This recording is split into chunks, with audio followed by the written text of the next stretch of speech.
o Supremo Tribunal Federal vai dar seguimento nesta terça-feira à tomada de depoimentos no âmbito das investigações que apura suposta fraude no Banco Master. Devem depor hoje 4 nomes ligados ao banco e ao Banco Regional de Brasília. Na segunda-feira foram ouvidos Dário Osvaldo Garcia, pelo menos essa era a expectativa, que é diretor executivo financeiro e de administração do BRB, que é o Banco Regional de Brasília, e Alberto Félix de Oliveira Neto, que é superintendente executivo da tesouraria do Banco Master. Larissa, a gente tem muitos desdobramentos do caso do Banco Master, mas vamos começar por esses depoimentos de hoje. Já começa em comum esses depoimentos acontecerem no STF, não na Polícia Federal. O que a gente pode esperar para os depoimentos de hoje? E ontem, parece que só uma pessoa depôs. O que aconteceu? O que está acontecendo com esses depoimentos?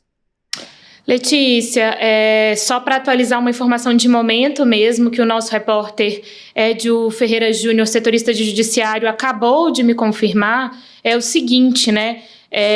3 depoimentos que estavam marcados para hoje foram desmarcados. Com isso, só um depoimento vai acontecer e ainda assim por videoconferência. Inicialmente seria presencial lá na sede do Supremo Tribunal Federal, mas será, portanto, por videoconferência. Essa informação que acabou de ser confirmada aqui para a gente pelo Edio. Claro, a gente segue acompanhando. Ontem, Letícia, a gente viu acontecer algo semelhante. 2 depoimentos foram adiados a pedido da defesa. Em um depoimento, né, o envolvido, no caso, exerceu o direito de ficar em silêncio e apenas um dos 4 previstos para ontem, apenas um dos envolvidos, que foi ligado aí à investigação, que, de fato, respondeu às perguntas da delegada da Polícia Federal, que conduz, portanto, esse caso. Letícia, você me pergunta o que está acontecendo, né? Por que a gente está vendo esses depoimentos serem adiados? Os advogados, se a gente pega ali os argumentos, estão dizendo que não tiveram tempo hábil para conseguirem ter acesso aos autos, ou seja, para conseguirem ler tudo, ter conhecimento de tudo que foi apontado, que foi coletado a partir das provas, enfim, os advogados pedindo adiamento para que tenham mais tempo para fazerem essa análise e, com isso, conseguirem, enfim, né, orientar melhor os seus clientes. Mas, então, Letícia, é esse o panorama. Ontem, de 4, 2 foram adiados, um permaneceu em silêncio, o outro respondeu às perguntas. Hoje, também, tínhamos aí mais 4 depoimentos marcados, mas 3 foram adiados e um permanece e será por videoconferência. Então, a gente segue acompanhando também novidades e possíveis repercussões, desdobramentos em relação a toda essa movimentação. É importante destacar que novas datas ainda não foram confirmadas para esses depoimentos. O adiamento foi concedido, digamos assim, mas essas novas datas dos depoimentos ainda não foram marcadas e anunciadas. Outro ponto também para a gente seguir acompanhando, Letícia.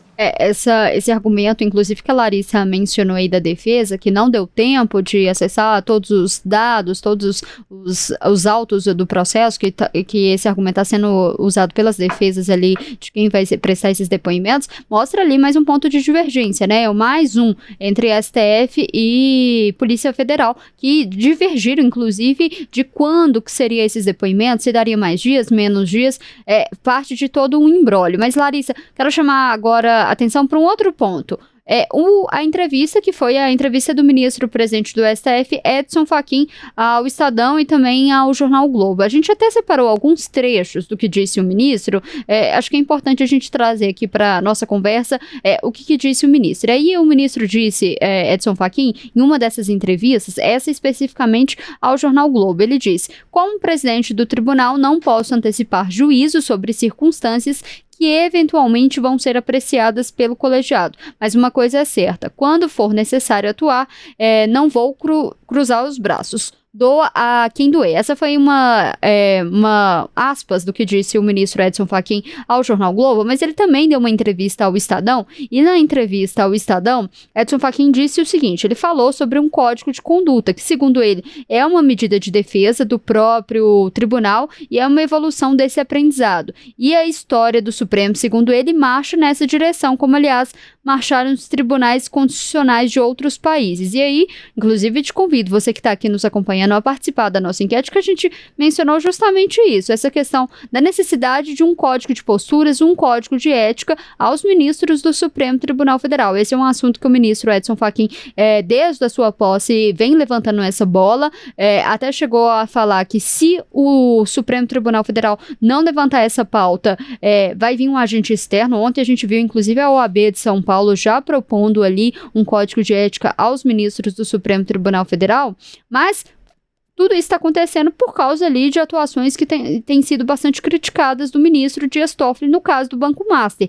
E aí, depois dessas entrevistas, inclusive aí do Edson Fachin, quem também saiu em defesa e foi falar sobre essa questão ali da atuação do STF, mais especificamente ali sobre defendendo a atuação e a permanência do Toffoli na relatoria ali do Banco Master, foi o ministro Gilmar Mendes, que é o decano da casa. A gente até separou um trecho também do que disse aí Gilmar Mendes sobre essa atuação do Dias Toffoli. Aí ele disse que o ministro Dias Toffoli tem uma trajetória pública marcada pelo compromisso com a Constituição e com o funcionamento regular das instituições. E aí ele fala que a preservação da independência judicial e o respeito às instâncias institucionais são condições indispensáveis para o diálogo republicano e para a confiança da sociedade nas instituições.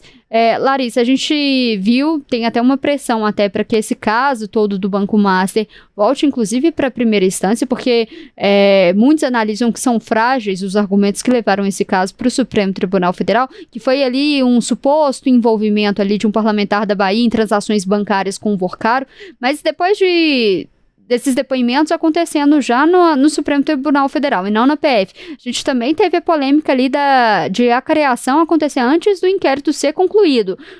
Teve também a polêmica do sigilo do caso imposto por Dias Toffoli. Tudo isso fez um desgaste muito forte no Supremo. Como que os ministros estão querendo conter essa crise?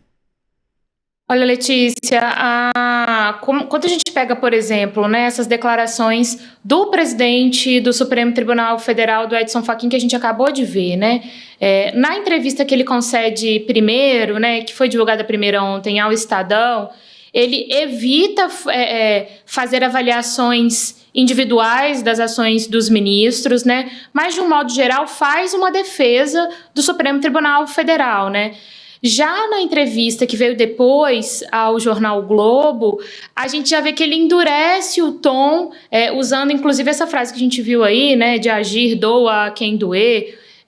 Portanto, ele passa de uma avaliação um pouco mais isenta ali, evitando comentários específicos, principalmente porque estamos em meio a essa repercussão toda do caso Master e o relator ministro Dias Toffoli. Nessa entrevista do Globo, ele já endurece um pouco mais o tom, mas a gente pega também o tweet que a gente acabou de ver do decano da corte, do Gilmar Mendes, fazendo essa defesa e citando o posicionamento da Procuradoria-Geral da República. Enfim, a situação vai ficando cada vez mais complexa, mas é também importante a gente observar que essas autoridades, essas figuras públicas estão fazendo questão de falar também publicamente, não só o ministro Gilmar Mendes por meio das suas postagens nas redes sociais, mas também essas entrevistas que a gente está vendo do presidente do Supremo Tribunal Federal.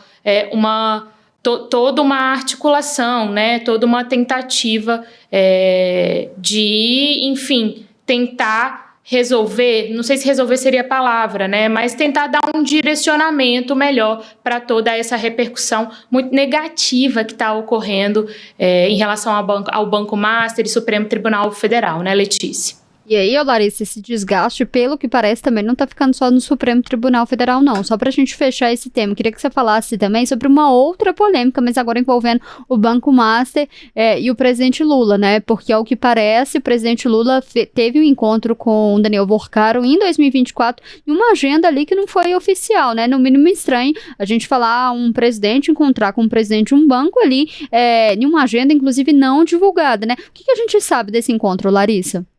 Olha, Letícia, foi uma apuração do jornal Metrópolis, do portal Metrópolis, né, que trouxe, portanto, essa informação de que essa reunião aconteceu entre o presidente Lula, Daniel Worcaro, no fim de 2024, mais especificamente no Palácio do Planalto, em dezembro de 2024, de acordo com o Metrópolis. Uma reunião que, segundo o portal, teria sido agendada por Guido Mantega, e estariam também neste encontro Rui Costa, da Casa Civil, e Alexandre Silveira, de Minas e Energia, além de Gabriel Galípolo, que na época era o indicado para a presidência do Banco Central. Atualmente a gente já sabe que ele é presidente do Banco Central. Enfim, essa revelação trouxe mais um capítulo, né, mais um braço de polêmica para tudo isso que está envolvendo o Banco Master, Letícia.